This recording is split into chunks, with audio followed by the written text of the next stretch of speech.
Hi everyone and welcome. This is the Apostate Prophet. I hope you're having a great day. I want to talk about one of the great qualities of the Quran, one of the main reasons why we should all believe in Islam, the scientific genius of the Quran.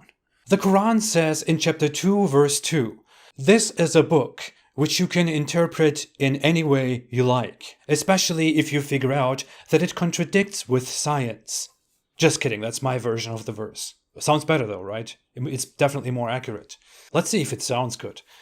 This is a book which you... Just kidding. The actual verse says, "This is the book about which there is no doubt." The Quran claims to be completely accurate. Muslims claim that the Quran is a miracle, that it is completely scientifically accurate. The Quran makes assertions about the natural world all the time, and uses those assertions to claim that it is deeply knowledgeable and accurate and miraculous. But when we talk about the many scientific mistakes of the Quran, of which you can create hours of content, and when we ask why the Quran doesn't tell us anything new about the world which people didn't already know in the 7th century, Muslims usually come with this strange excuse and say, the Quran is not a book of science. When they say that, I just think, what are you talking about? Do you have any idea what those words that you have just spoken mean? Science just means knowledge. It means understanding, exploring, knowing something, in this case, the natural world. Science doesn't necessarily mean weird-looking nerds with glasses dressed in white, carefully handling laboratory equipment. Nothing against weird-looking nerds in laboratories. When we talk about science in the Quran, we are not talking about how you can use the Quran in a laboratory, which would be a huge failure, but rather about how the Quran describes the natural world around us. When we say the Quran makes scientific mistakes, what we say is that the Quran describes the natural world in a wrong way. And when we say the Quran doesn't tell us anything scientifically new, we mean that the Quran doesn't give us any information about the natural world that wasn't already known in the 7th century. And it should normally give us information. As explained earlier, the Quran does very often describe the world around us, or at least it tries to. It talks about the movements of the sun, the moon, night, day, the sky, lightning, rain, sperm, and much more, numerous times. And it gets very descriptive and very assertive. So the Quran does make scientific claims repeatedly, and it brags about them all the time, to prove that Allah knows everything and that He has power over everything. Because of that, it is not only our right to analyze the Quran's scientific claims, we should fact-check what the Quran says about science. And we should treat it like a book that attempts to give us information about science. The Quran itself challenges us on fact-checking it, and it has failed that challenge many times. It says, "Do they not reflect on the Quran? If it had been from any other than Allah, they would have found within it much discrepancy."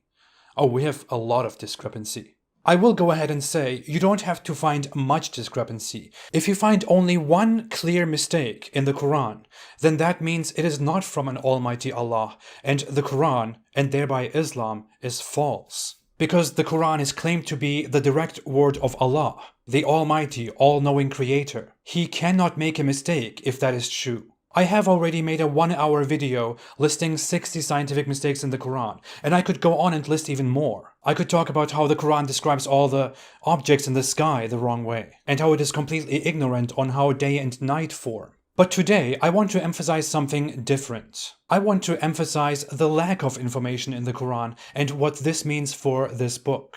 Think about the following topics: the universe, outer space, planets, our solar system, other planetary systems, the movements of the Earth, the Sun, and the Moon, the real shape of the Earth, our galaxy, other galaxies, stars, dinosaurs, gravity, the age of the Earth and the universe, or things we don't know yet, such as life on other planets, or how long the Earth will be around, because if you look at the Quran, it sounds like the world is going to end very soon.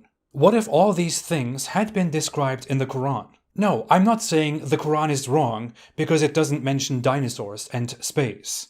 But I also am kind of saying that. I am saying that the Quran is a book that makes very big claims over and over again about the natural world and how it came into existence, what happens in and around it and far above it. And it uses those claims to assert that it is knowledgeable and that it comes from the Almighty, all-knowing Allah. Yet all the knowledge that it provides sounds very primitive and largely wrong if you read the Quran without magically reinterpreting it. For example, how the moon follows the sun, or how the sky is held up, or how the stars are lights that may be thrown at devils, and that could fall down on us, or that sperm comes from between our backbones and ribs. And on top of all of this, it doesn't give us anything new, anything informative. The Quran would be miraculous or overwhelmingly convincing if it did contain things that people couldn't have known in the 7th century, especially in Arabia. If the Quran had given us knowledge about planets, space, galaxies, the vast universe, the shape of the earth, the solar system, and more, people would have been amazed by it. Yet it makes so many scientific claims and claims of knowledge, but it doesn't mention these very basic things that are right here, above us and around us, while it weirdly tries to convince us by telling that Allah sends rain down from the sky, the ceiling.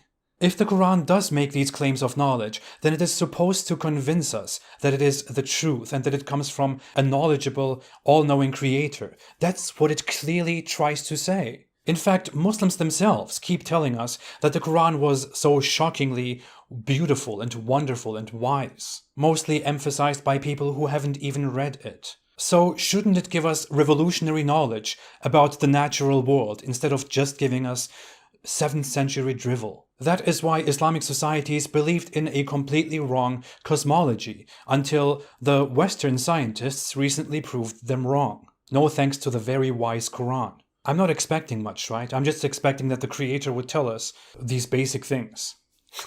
Now, if the Quran had told us about planets and space and dinosaurs and all these things, would I have believed that it is indeed from an almighty creator and that Islam is the truth? I don't know, maybe. But one thing is for sure. The Quran would have amazed and shocked humanity and made people question how this book could have known so many things that people didn't understand, that people weren't able to understand, that we have discovered only very recently. Even if they did not believe in the Quran's divine origins, they would have at least thought that whoever wrote this, maybe Muhammad, was a genius who understood things about the world that people understood only 1,000 years later or more.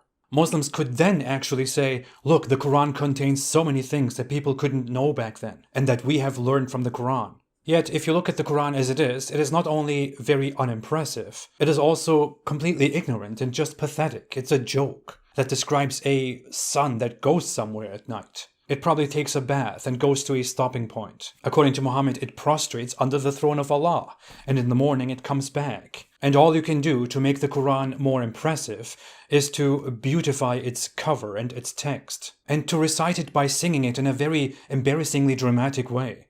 I don't even want to imitate it because it feels very embarrassing.